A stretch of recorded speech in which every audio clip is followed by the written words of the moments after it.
नमस्कार। इसके पूर्व के पॉडकास्ट में हम सभी ने एक विषय पर बात की कि नास्तिकता का जो प्रभाव है वो आने वाले समाज पर बढ़ता जा रहा है।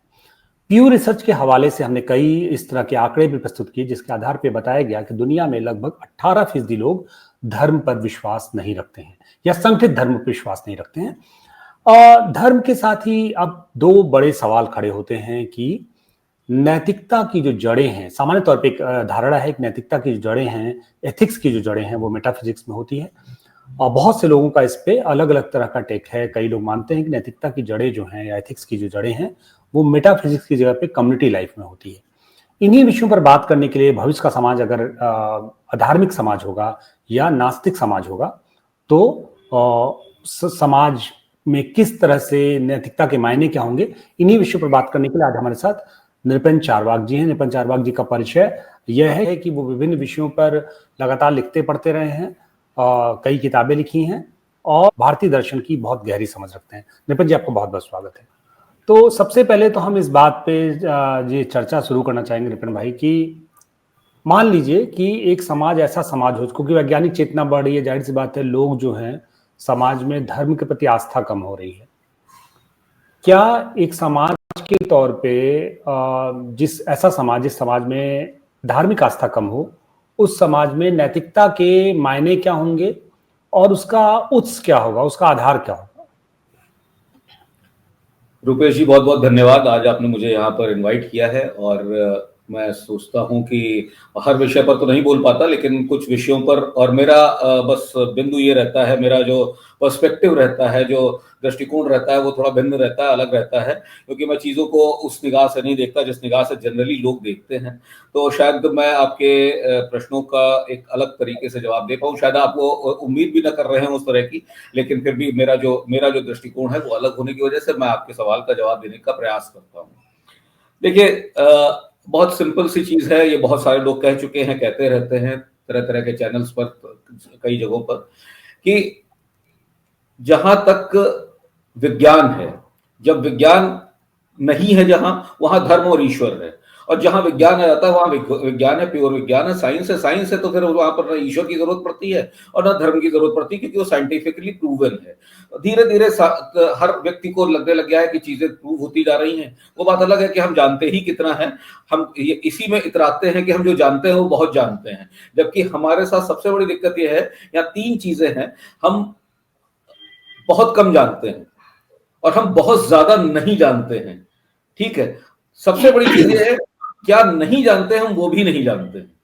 तो लेकिन फिर भी उतने पर भी अगर इस फिलॉसफी को कोई आदमी समझ ले तो उसका ईश्वर और धर्म से संपर्क नहीं टूटेगा। लेकिन जब वो ये मानने लग जाता है कि सब वैज्ञानिक है, सब मैं जानता हूं, मैं बहुत कुछ जान चुका हूं, धीरे धीरे हम विज्ञान की तरफ बढ़ रहे हैं, धीरे धीरे विज्ञान सब प्रूव कर देगा और अल्टीमेटली धर्म नहीं रह जाएगा और ईश्वर नहीं रह जाएगा, तब वो नास्तिकता की तरफ बढ़ता है और उसको धीरे धीरे अंदर से लगने लग जाता है कि नहीं, मुझे ये सब नहीं करना। अभी जो लेटेस्ट आंकड़े हैं उसके हिसाब से सबसे ज्यादा जो फैला हुआ धर्म है वो आप जानते हैं इस्लाम है।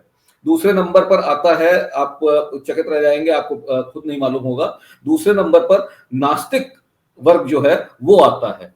तीसरे नंबर पर क्रिश्चियनिटी है, आई थिंक पहले नंबर पे। जी नहीं, पहले नंबर पर अब इस्लाम है, दूसरे नंबर पर नास्तिकता है, तीसरे नंबर पर क्रिश्चियनिटी है, चौथे नंबर पर हिंदुइज्म। ये इस समय का क्रम है। कारण क्या है? यही जो अच्छा, धर्म के साथ एक प्रॉब्लम और है रुपेश जी, जिसको हम लोग नहीं समझते, हम लोग एड्रेस ही नहीं करते, या तो हम उससे, या हमने कभी उस पर सोचा नहीं है, या हम मुंह छुपा के निकल जाते हैं। देखा है, ये इसलिए होगा क्योंकि क्रिश्चियन प्रभुत्व वाले या क्रिश्चियन बहुसंख्या वाले जो भी देश हैं, उनकी अधिकांश जनता को आप नास्तिक में ही गिन रहे हैं, इसलिए नास्तिकों की संख्या जाहिर सी बात है बढ़ जाएगी। जी हाँ, जी हाँ, जी हाँ, जी हाँ, जी हाँ। इसमें एक बहुत बड़ी विडंबना, एक जो बहुत बड़ा एक फर्क है, एक जो बहुत बड़ी चीज है जिसको हम लोग नहीं देखते या नजरअंदाज करते हैं। धर्म जो है, जो भी धर्म है, वो तो हमारे पर थोपा हुआ है। रुपेश जी, आप हिंदू हैं क्योंकि आप हिंदू धर्म में पैदा हुए, मैं हिंदू हूं क्योंकि मैं हिंदू धर्म में पैदा हुआ। मुझे ये स्वाधीनता है ही नहीं है, मुझे स्वतंत्रता है ही नहीं कि मैं अपने पर्सनालिटी के हिसाब से, अपने एप्टीट्यूड के हिसाब से जो मुझे सूट कर रहा है उसके हिसाब से अपना धर्म चुन सकूं। हो सकता है मुझे, देखिए धर्म किस तरह के होते हैं, एक कॉम्प्लेक्स धर्म होता है जैसे कि हिंदू धर्म है, इसमें हर तरह की छूट भी है, हर तरह के बंधन भी है, इसमें हजारों किताबें हैं जो रेगुलेट करती हैं, हजारों चीजें हैं, वेद हैं, पुराण है, सब कुछ है जो कि बहुत, और हजारों साल पर बहुत लोगों ने उस पर लिखा है। और उस पर एक और स्वतंत्रता खासकर ये है हिंदू धर्म में कि आप टीका और भाष्य लिख सकते हैं, आप उसको रेक्टिफाई कर सकते हैं, चीजों को चेंज कर सकते हैं। दूसरी तरफ बिल्कुल सिंपल रिलीजन है जिनके अंदर कोई कॉम्प्लेक्सिटी नहीं है, एक भगवान है, एक पैगंबर है और एक किताब है, सिंपल। चाहे वो क्रिश्चियनिटी ले लीजिए, चाहे आप इस्लाम ले लीजिए, तो वो सिंपल भी है। लेकिन क्या कभी आपने रिलेट करने की कोशिश की? दो तरह के लोग होते हैं, एक आदमी होता है जिसको कि नौकरी कंफर्टेबल लगती है कि मैं 10 से 5 जाऊं, नौकरी करूं और चलाऊं घर पर और अपने लाइफ जीऊं, मुझे जो भी मिलता रहेगा मैं उसी में खर्चा चला लूंगा। दूसरा व्यक्ति होता है, उसको वो एंटरप्राइजिंग होता है, उसको धन फन समझ में आते हैं, या उसको 4 जगह हाथ फैलाना पसंद आता है, वो एक जगह सेटिस्फाइड नहीं होता है, उसको कॉम्प्लेक्स सिस्टम समझ में आते हैं और वो कंफर्टेबल भी है उसमें उसको कोई दिक्कत भी नहीं, वो रोजाना ये सब चीजें करता है, वो कंफर्टेबल है। तो दो तरह की पर्सनैलिटीज हो गई। तो इसी तरीके से धर्म को चुनने का भी जो हमारा एक एप्टीट्यूड होना चाहिए, हम किस एप्टीट्यूड के व्यक्ति हैं, किस तरह में कंफर्टेबल रहेंगे, ये एक फ्रीडम होनी चाहिए जो कि नहीं मिलती। इस वजह से धर्मों को छोड़ने का भी कारण यही हो जाता है क्योंकि हम अपने से ऊब चुके होते हैं अपने धर्म से, और हम दूसरे में जा नहीं सकते। जा न सकने के भी कई कारण हैं। एक तो पारिवारिक प्रेशर, जैसे ही आप अपने धर्म से निकलेंगे, आप कल बौद्ध बनने जाइए तो आपके घर वाले सीधे कहेंगे कैसी बातें कर रहे हो, कहां बौद्ध बनने जाए, सबसे पहले तो परिवार खींचेगा। जब परिवार से आप बच जाएंगे, मान लीजिए परिवार को आप किसी तरीके से आपने समझा लिया, वैसे ही समाज खींचना शुरू कर देगा, अरे कैसी बातें कर रहे हो यार, ब्राह्मण पंडित जी हो और तुम जाके बौद्ध बन जाओगे, क्या सरनेम लिखोगे वहां पर, कैसे काम चलेगा? वो तो सामाजिक प्रेशर आ जाएगा। तो आप अल्टीमेटली एक ऐसे चोगे के अंदर फंस गए हैं जिसमें कि आप मजबूर हो चुके हैं कि आप इसको इसी में रहना है। तो अल्टीमेटली आपके पास एक ही चीज बचती है, वो बचता है कि अब मैं किसी धर्म का नहीं हूं, अब मैं निरीश्वरवादी हूं, या निरीश्वरवादी नहीं हूं, मैं एक सर्वोच्च संस्था को मानता हूं, एक ऐसे ईश्वर को मानता हूं जिससे पूरे जो कि बहुत पावरफुल है, ओमनी प्रेजेंट है, ओमनीजिएंट है, सब कुछ है, मैं उसको तो मानता हूं। लेकिन मैं मेरे धर्म ने जो बहुत सारे भगवान बताए, मैं उनको नहीं मानता हूं, और आई एम फ्री नाउ, और मैं ना इस धर्म में जाता हूं ना उस धर्म में जानता हूं। तो इसमें कहीं कोई बुराई नहीं है, ये आदमी की अपनी अपनी पर्सपेक्टिव के हिसाब से, अपनी अपनी सोच के हिसाब से, अपने अपने पर्सनैलिटी के हिसाब से, अपने अपने एप्टीट्यूड के हिसाब से वो चुन सकता है। और ये अच्छी बात है, ये आना चाहिए, क्योंकि अभी तक क्या होता है, जनजात धर्म को हमको मानना पड़ता था, ये हमारी मजबूरी थी। तो ये जो नास्तिकता आ रही, नास्तिकता नहीं मैं कहूंगा, धर्म से हटना जिसको कहेंगे कि हम पर्टिकुलर धर्म से हट रहे हैं, ये कोई गलत चीज नहीं है। अब बात आती नैतिकता। अगर हम धर्म से हट रहे हैं या धर्म की बात कर रहे हैं तो क्या हम अनैतिक हुए जा रहे हैं? पहली चीज तो ये समझ लेना चाहिए, साइकोलॉजिकली नैतिकता ब्रांडिंग है। नैतिकता, कोई भी आदमी नैतिक रूप से खुश नहीं रह पाता है, नैतिकता दिखानी पड़ती है, नैतिकता से हमारी ब्रांड बनती है। आपको, अगर आप मुझे जानते हैं, पसंद करते हैं, तो आपको मेरे कुछ नैतिक मूल्य पसंद होंगे जिसकी वजह से आप मुझे पसंद करते हैं। कि मैं, आपने कहा कि मैं किताब लिखता हूं, मैं पढ़ता हूं, मैं पढ़ाता हूं, तो जनरली एक समाज में एक इस तरह का चित्रण हो जाता है, इस तरह का आदमी है तो उसके वो नीतिगत आदमी होगा, नैतिक आदमी होगा। और नैतिक आदमी से लोग जुड़ना चाहते हैं क्योंकि वो अपनी, आप चोर से दोस्ती नहीं करते हैं, आप व्याभिचारी से दोस्ती नहीं करते हैं क्योंकि वो अनैतिक होता है, क्योंकि आप जानते हैं अगर इनसे दोस्ती करेंगे लोगों को पता चलेगा तो मेरा घटेगा। तो नैतिकता बेसिकली, मैं अंदर से चाहे जितनी बुरी मेरे अंदर भावनाएं आती हो किसी भी चीज को लेकर, बहुत तरह के मेरे अंदर भी कुंठाएं भरी हो, कुछ भी हो, लेकिन मैं दिखाऊंगा नहीं, ना दिखाऊंगा ना उनका आचरण करूंगा। क्यों नहीं करूंगा? क्योंकि मुझे अपनी ब्रांडिंग करनी है एज अ नैतिक पर्सन, क्योंकि मुझे समाज में रहना है। जिसको भी समाज में रहना है, जिसको समाज में एक अच्छे स्तर पर रहना है, वो अपनी ब्रांडिंग नैतिक के रूप में करेगा, चाहे वो धर्म में रहे चाहे न रहे। ये एक सिंपल साइकोलॉजी है। कोई भी धर्म से निकलने के बाद अचानक से चोर, शराबी या जो भी हम जो कृत्य कहते हैं, जो बुरे कृत्य होते हैं, वो नहीं करने लग जाता है, क्योंकि उसको मालूम है पाला तो दिन भर में पड़ना है उन्हीं व्यक्तियों से जो नैतिक व्यक्ति के साथ ही रहना चाहते हैं, अनैतिक के साथ नहीं रहना चाहते हैं। इसलिए नैतिकता को अगर धर्म से बाहर निकल के हम देखते हैं तो मेरा मानना है ये नहीं सही है। एंथ्रोपोलॉजी के पॉइंट ऑफ व्यू से, साइकोलॉजी के पॉइंट ऑफ व्यू से नैतिकता बेसिकली अपनी सेल्फ ब्रांडिंग होती है, अपने आप को समाज में लेकर चलने की एक कला होती है, क्योंकि हर आदमी फॉरबिडन चीजें चाहता है, हर आदमी उसकी इच्छाएं ऐसी होती हैं जो कि जनरली नहीं पसंद की जाती। इसीलिए धर्म बना था, इस धर्म में रहना है, इस दायरे में रहना, ये करना है, वो करना है। लेकिन वो धर्म ने रोका, बहुत कुछ रोका, गलत काम करने को रोका, एक समय तक रोकता रहा, लेकिन कुरीतियां भी आती गई, जैसे आती रहती हैं हर जगह जगह पर। लेकिन जब आप जी, मैं इसको ये समझना चाहता था कि सामान्य तौर पे एक समझ है कि बहुसंख्यक लोगों की जो नैतिकता का जो धारणा है, उस धारणा के पीछे से एक मोटी-मोटी समझ है कि उनका एक मेटाफिजिक्स में विश्वास होता है, जीवन की बात किसी जीवन में विश्वास होता है। क्योंकि जाहिर सी बात है, उसी से उनकी नैतिकता के तमाम मानदंड तय होते हैं। कोई भी व्यक्ति नैतिक इसलिए होता है क्योंकि उसको अपने प्रारब्ध बनाना है, उसका प्रारब्ध ना गड़बड़ हो जाए, उसके कर्म ऐसे ना हो जिसके का परिणाम भविष्य में खराब ना मिले। स्वर्ग नर्क जैसी धारणा है जिसमें ऊपर जाने पे उसको ऐसा ना करे कि उसको उस तरह का दंड मिले, नर्क ना मिल जाए। इस तरह के डर हैं। फिर पुनर्जन्म की अवधारणा है, कयामत के दिन का कॉन्सेप्ट है जिसमें एक जस्टिस होगा, उस जस्टिस के तहत एक व्यक्ति को उसके कर्मों के आधार पे सजा दी जाएगी। तो सामान्य तौर पे अगर हम देखें मोटा मोटा तौर पे, तो जो नैतिकता की जड़ें हैं वो मेटाफिजिक्स में होती हैं। अब मैं एक सवाल कर रहा हूं कि भविष्य में मान लीजिए कि भविष्य में इंसान बड़ा अवेयर हो जाए, बड़ा साइंटिफिक टेम्परामेंट हो जाए, उसका संकेत धर्मों से उसका एक भरोसा भी उठ जाए, और आपने कहा कि उसका इंडिविजुअल एक धर्म हो, एक अकीदा हो, एक आस्था हो, वो हो, वो तो ठीक है। अगर ऐसा अकीदा या आस्था होगा तो जाहिर सी बात है उसका फिर उसका एक मेटाफिजिक्स भी होगा। अगर उसका अपना खुद का एक अकीदा होगा तो उसका एक मेटाफिजिक्स भी होगा। हो सकता है वो मेटाफिजिक्स हमारे मेटाफिजिक्स से थोड़ा भिन्न हो, लेकिन होगा। लेकिन मैं उनकी बात कर रहा हूं जो पूर्णतया नास्तिक हो जाएं, जिनका किसी भी ईश्वर पे कोई भरोसा ना हो।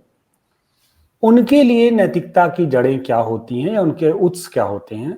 और एक ऐसा देश, खासकर जो कम्युनिस्ट देश हैं, आप तमाम देशों का आप भी अध्ययन करते रहते हैं, उन देशों में व्यक्ति नैतिक क्यों बने। एक सवाल होता है ना कि मैं नैतिक क्यों बनूं।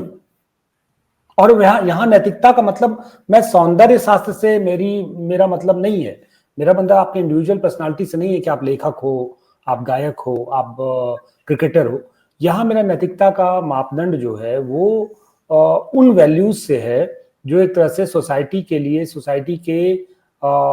सोसाइटी को चलाने के लिए इंपॉर्टेंट होते हैं। जैसे हम भाई एक ऐसा समाज है ना जिसमें हम तमाम नॉर्म्स को फॉलो करते हैं, तमाम वैल्यूज को फॉलो करते हैं, जिससे समाज चलता है। और समाज चलता है, जाहिर सी बात है कि एक व्यवस्था बनी हुई है। हम सड़क चलते किसी को लूटते नहीं हैं, किसी को मारते नहीं हैं, किसी को छीनते नहीं, इवन मदद करते हैं लोगों की, एक दूसरे के साथ देते हैं। और एक कम्युनिटी लाइफ है, लोग एक दूसरे के साथ इस उम्मीद में नहीं कि उनको वो व्यक्ति कुछ रिटर्न करेगा, लोग एक दूसरे की मदद कर रहे हैं। समाज ऐसे ही चल रहा है। सामान्य तौर पे 1-2% लोगों को हटा दिया जाए तो समाज में बहुसंख्यक लोग अच्छे हैं। अब एक सवाल ये है कि एक मोटी मोटी समझ ये है कि ये जो अच्छा होना है, कोट एंड कोट, उस अच्छा होने के पीछे एक मेटाफिजिक्स है। हमारा ये विश्वास है कि सामान्य तौर पे कि जो क्रिश्चियन व्यक्ति है उसको जीसस का डर है, एक मुस्लिम व्यक्ति है उसको अल्लाह का डर है, कयामत के दिन का डर है, एक हिंदू व्यक्ति है उसको पुनर्जन्म का डर है, एक बौद्ध या जैन है उसको भी जगत में ऋत की व्यवस्था जो है, जगत में एक शाश्वत नैतिक व्यवस्था, उसका डर है। मैं ये समझना चाहूंगा कि हालांकि इस पे मैं भी जो अपने पॉइंट है लास्ट में मैं भी कहूंगा, मैं आपसे कुछ बातें समझना चाहूंगा कि अगर मान लीजिए समाज में नास्तिकों की संख्या बहुत बढ़ गई, और है भी बहुत से लोग हैं जो कम्युनिस्ट अप्रोच से चीजों को देखते हैं और इस तरह हैं जो नहीं मानते हैं, तो समाज में क्या नैतिकता का संकट उत्पन्न हो जाएगा। मैं इसको थोड़ा इस तरह से समझने की कोशिश कर रहा हूं। रुपेश जी, पहली बात तो ये समझिए कि ये जो आपने बताया मूल्य जो थे, नैतिक मूल्य और मेटाफिजिक्स आपने बताई, ये सब धीरे धीरे, ये जब पुराने समय में आज से 1500 साल पहले, 2000 साल पहले जब ये धर्म बन रहे थे, 2500 साल पहले, 3000 साल पहले, जब हिंदू ऐसा धर्म नहीं है, मैं धर्म नहीं मानता हिंदू को, हिंदू एक सिस्टम है, ये सब जब बन रहे थे तब ये उस समय का व्यक्ति जो था उसकी जो चेतना थी पूरी तरह जागृत नहीं थी, उसकी जो बुद्धि थी पूरी तरीके से खुली हुई नहीं थी, उसका सोचने का दायरा बहुत बड़ा नहीं था, जो आज होता जा रहा है बहुत सारे, क्योंकि हमारा एक्सपोजर बढ़ता जा रहा है। और एक्सपोजर जब बढ़ता है तो सोचने का दायरा बढ़ता है। उस समय वो व्यभिचार न करे, बुरे कर्म न करे, लूटमार न करे, पर स्त्री पर नजर न डाले, किसी का पैसा न लूट ले, दूसरे के बच्चों के बारे में बुरा न सोचे, ये सब न करे। इन सब चीजों के लिए पीछे रूल्स बना दिएगा, अगर ऐसा करोगे तो ऐसा हो जाएगा, ये बुरा तुम्हारे साथ होगा, इस जन्म में नहीं होगा तो अगले जन्म में नहीं होगा, वरना कयामत में होगा, या तुम्हारे कर्मों के फल भी ये होंगे। तुम्हारे इवन सोच भी तुम्हारे कर्म होते हैं, क्योंकि तुम गलत सोचोगे तो कहीं ना कहीं तुम गलत करोगे, तो इसलिए गलत सोचो ही नहीं, वरना ऊपर जब जाओगे तो वहां पर तुम्हारा हिसाब हो जाएगा, ये होगा। तो ये सारी चीजें उसी समय से डर के वो डर बनाए गए। वो डर इसीलिए बनाए गए कि समाज में आप जी सके, एक समाज का निर्माण हो सके। समाज इसी तरीके से चलता है, जैसे आपने कहा ज्यादातर लोग अच्छे होते हैं, 1-2% बुरे होते हैं। जो बुरे होते हैं वो भी बुरे न रहें, अच्छे रहें। तो ये सिस्टम इस तरीके से बनाया गया, लेकिन फिर भी समाज में बुरे लोग होते हैं।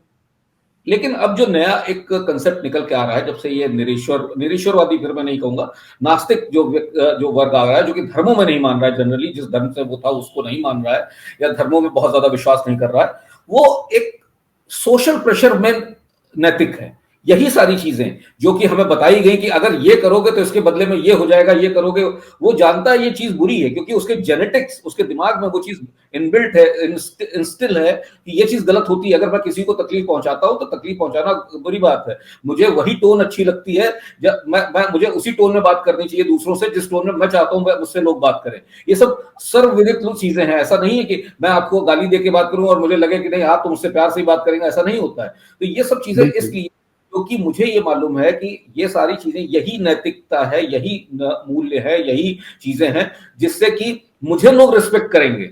ये मेरी ब्रांडिंग हो रही है, मुझे लोग रिस्पेक्ट करेंगे। इसको ये ऑटोमेटिक, जैसे कह रहे हैं मैग्नेट, एक दूसरे को खींच रहे हैं हम, सोशली एक दूसरे को खींच रहे हैं, चाहे जितना धर्म न माने। अभी आप ही के आसपास लोग होंगे जो धर्म को नहीं मानते होंगे, मेरे आसपास के लोग हैं जो धर्म को नहीं मानते। मैं ऐसे लोगों को जानता हूं जो मेरे आसपास के हैं, धर्म को नहीं मानते और नॉनवेज भी नहीं खाते, और वो किसी तरह का कोई नशा नहीं करते, कुछ नहीं करते, जबकि वो एक तरफ से तो वो फ्री हो गए, क्योंकि उनको कोई धर्म नहीं कह रहा है कि अब ये मत करो, वो कर लो, ये कर लो। लेकिन उनको ये मालूम है कि नैतिकता के कारण ये चीजें बुरी होती है, क्योंकि ये फिजिकली भी मेरे ऊपर असर डालती है, मेंटली भी असर डालती है, और मैं समाज में मैं इस चीज का वो बनता हूं कि अरे ये तो कोई धर्म भी नहीं मानते और देखो इसीलिए सब बुरा कर रहे हैं।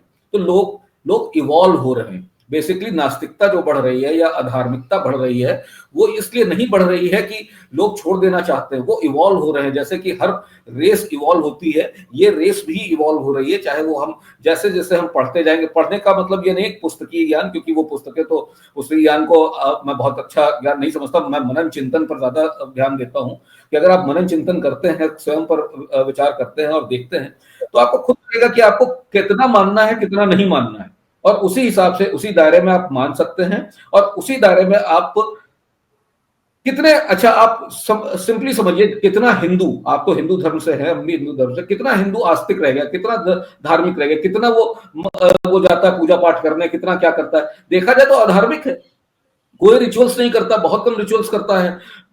दीपावली इसलिए मनाता है क्योंकि लक्ष्मी की पूजा होती है। एक अकेला देश है पूरी दुनिया में जहां लक्ष्मी की पूजा होती है, वरना कहीं लक्ष्मी यानी नोटों की, लक्ष्मी का मतलब देवी की बात नहीं कर रहा हूँ, लक्ष्मी देवी की अगर पूजा की जाए तो बड़ी अच्छी बात है, लेकिन वो सिर्फ पैसे के लिए की जाती है।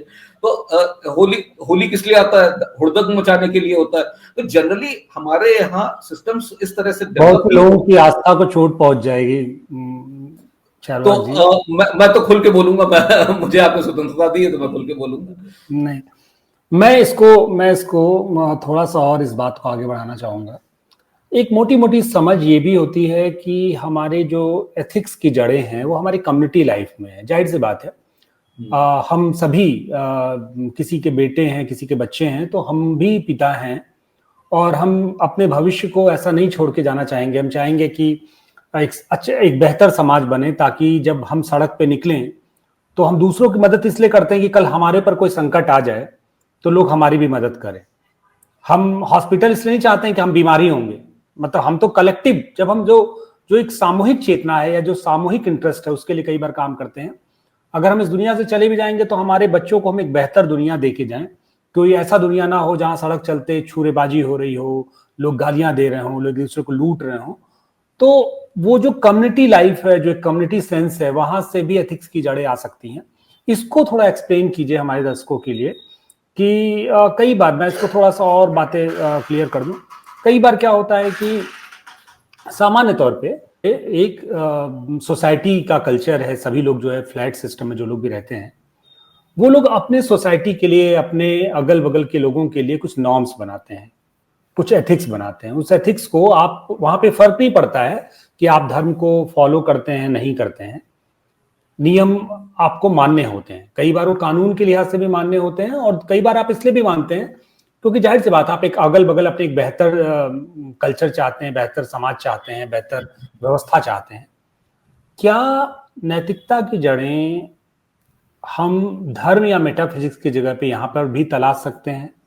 इस तरह से भी देख सकते हैं चीजों को? इस पे थोड़ा मैं चाहूंगा कि आप अपनी जो भी आपका टेक है वो अपना प्रस्तुत करें। रुपेश जी, एक्चुअली धर्म वगैरह काफी बाद में आता है, पहले कम्युनिटी ही आती है। नैतिकता जो सबसे कम्युनिटी आती है, धर्म बहुत बाद में आता है। धर्म तो एक वृहत रूप से एक पूरी सोसाइटी को बांधने का काम करता है। वो एक मत को मानने वाले लोग उस पर्टिकुलर धर्म को मानने लग जाते हैं। लेकिन ये जो आप बता रहे हैं कम्युनिटी लिविंग जो है, वही नैतिकता को लेकर आती है। कि आप, जैसे आपने बिल्कुल सही कहा कि एक सोसाइटी है, उसके अपने सेट रूल्स होते हैं कि आपको ये गाड़ियां यहाँ खड़ी करनी, कोई इधर उधर नहीं खड़ी करेगा, पानी इतने बजे से इतने बजे तक मिलेगा, तो इसका मतलब ये नहीं कोई शोर मचाने लग जाए कि हमें और पानी चाहिए। तो ये अनसेड रूल्स होते हैं, कहा नहीं जाता, लिखा नहीं जाता, लेकिन सबको मालूम है सोसाइटी में इस तरीके से रहा जाता है। सब लोग ऊपर नीचे रहते हैं, तो ये ऊपर वाले को ये मालूम है कि मुझे अपने फर्श पर जोर जोर से चीजें नहीं पटकनी, वरना नीचे वाले को डिस्टर्ब होगा।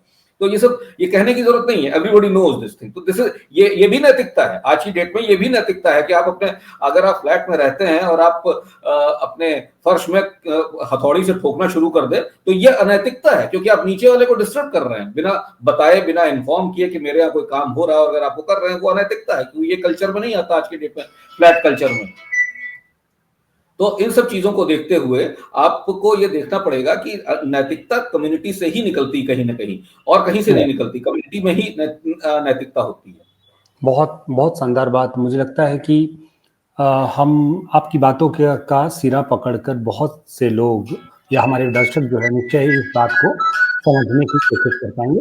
आपने हमें ज्वाइन किया, अपनी बात रखी, आपका बहुत बहुत धन्यवाद निरंजन चारवाक भाई।